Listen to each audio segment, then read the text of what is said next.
So if you can all imagine yourself 50 to 100 years from now, regardless of what you would consider to be your chronological age, you will see a planet that is very, very different.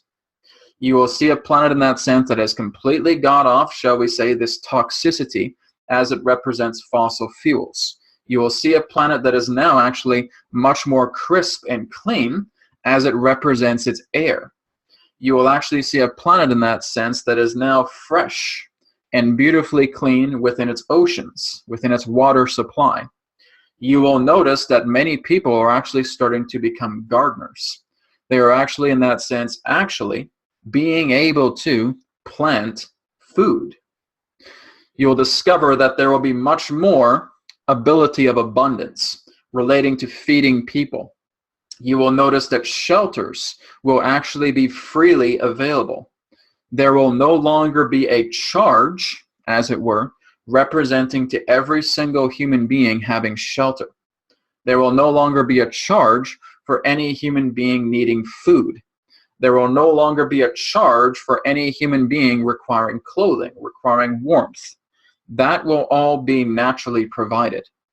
That is where you're moving into a fourth density reality.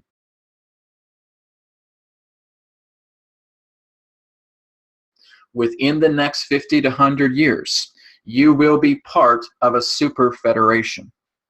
Within the next 50 to 100 years, you have already established first contact. You will already be working with many different liaisons and ambassadors that will be introducing your people to the idea of a galactic civilization. It will be something very, very different. Not something like you have understood in your science movies, your science fiction movies.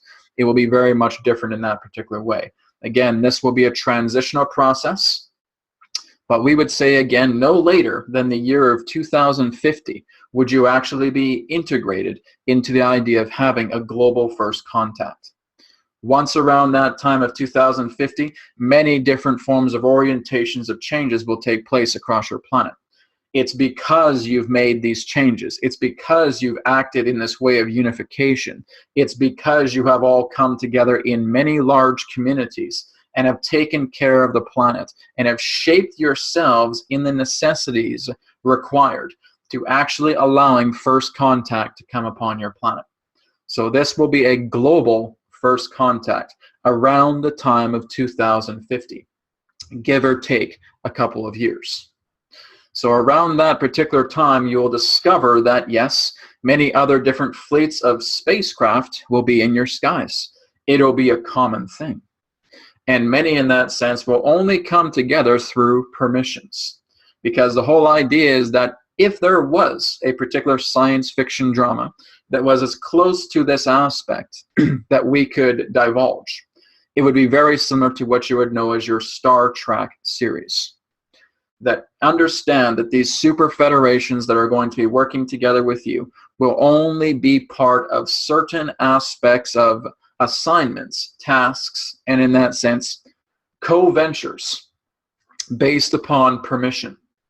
And so the whole idea in that sense is that they can help you, but it's all part of you deciding this is what we need help with. They will actually assist you in regards to creating reproduction vehicles that will actually allow you in that sense to work together in regards to advanced transport, not only, shall we say, getting to Earth and back very, very quickly, but actually being able to look more deeply through the idea of mentoring to actually helping you explore your own star system. That would be the first step. You would not be going to other stars just yet, but you are basically in that sense being escorted, mentored, in a way to actually look at many of the different forms of elements that have been left here since ancient times. You would understand this technology to be that of what you would know as ancient builder race technology. That there are ancient builder archives contained upon your planet itself. You will discover one of these archives in Egypt. You will discover other archives within what you would know as your Middle East, specifically Libya, Syria, Saudi Arabia, Iraq, Iran. You will also discover that there are archives buried deeply within the lands of Australia. even some in New Zealand as well too. You will discover that there are other particular archives buried deep within the rainforests of what you would know as your South African continent, around the areas of Brazil and Argentina. Most importantly, you will discover very important archives existing within your southern continent of Antarctica.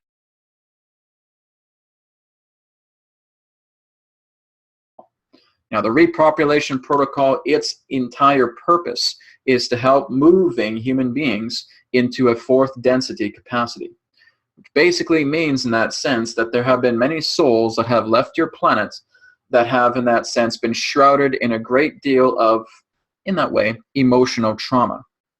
They will not be permitted to return. These particular beings who have been shrouded so heavily in trauma, who have in that sense, as you would say in an analogy, a high karmic score, are not permitted to return to the earth. They will be venturing into other particular forms of planetary games that represent themselves working upon their karmic levels. We would represent that there is a planet that we can reveal to you that will actually be hosting many of these particular entities. This particular planet would be the third planet discovered within the star that you would know as Bernard's star. This is one particular, shall we say, integration planet where humanity in that sense will start to relocate itself in regards to souls that still require other forms of work. There will be other particular forms of planets that we can state will host, again, entities that are going through, shall we say, dark trials and attempting to reintegrate themselves as well too. You would understand one constellation that would host this as the constellation of Lupus. That is another particular star system that may contain some of these particular forms of souls.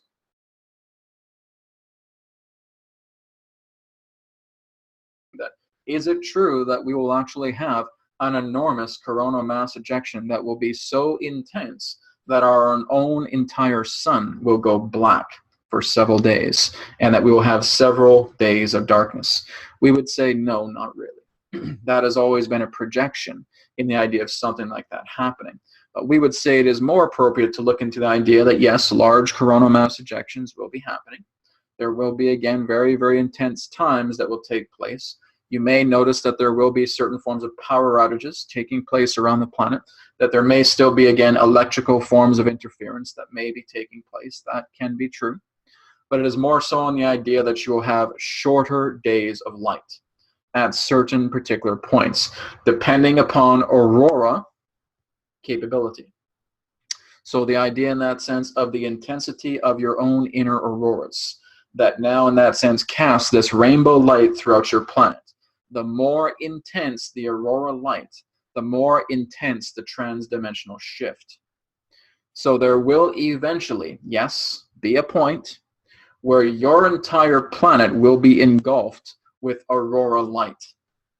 Now that's a bit down the ways right now, but this is again a very high probability. We would estimate anywhere from 80 to 90%.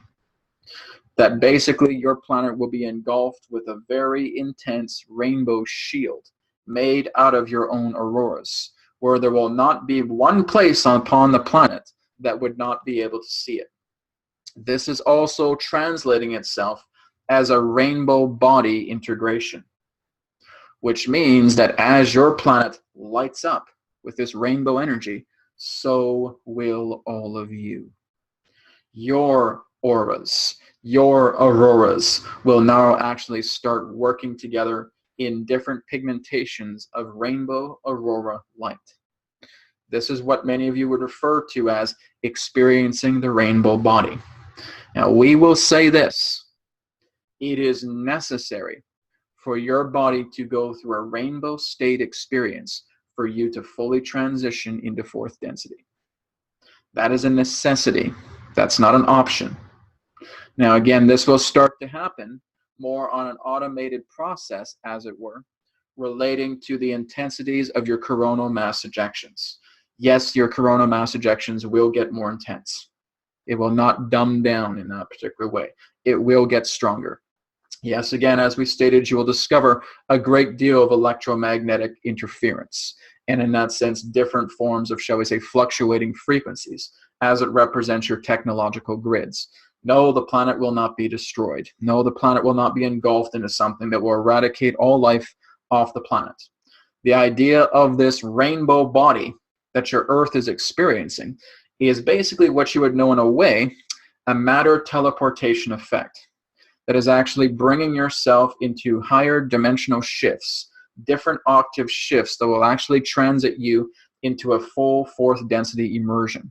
So as we stated, that there are some times ahead to where this will become more intense. But as we stated, it will be about 50 to 100 years for the idea of this full immersion to take place. So basically, you could understand to what many people have said as the event to be a rainbow body Earth.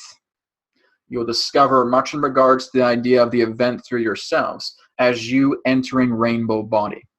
This is all part of the induced transition that will shift yourselves into fourth density.